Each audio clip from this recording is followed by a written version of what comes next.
लालू जी ने सामाजिक न्याय के नाम पर जो काम किया है, गरीबों को, वंचितों को आवाज दिया, ऐसा उनका दावा है।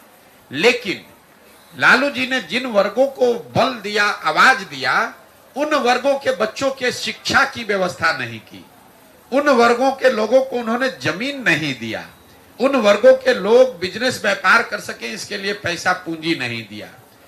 ये क्यों नहीं किया? इसलिए कि इन समाज के लोग आवाज पाकर उनके पक्ष में आवाज लगाएं, डंडा लेकर खड़ा हो, उनका झंडा लेकर घूमें, लेकिन अपने बच्चों के लिए कभी कुछ न पा पाए। जीवन भर लालू जी और उनके बच्चों के लिए आवाज लगाते रहे, उनके लिए नारा लगाते रहे।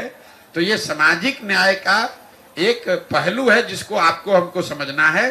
लालू जी ने किसी वंचित समाज के गांव में, किसी महादलित परिवार के गांव में, पंचायत में स्कूल की व्यवस्था नहीं की।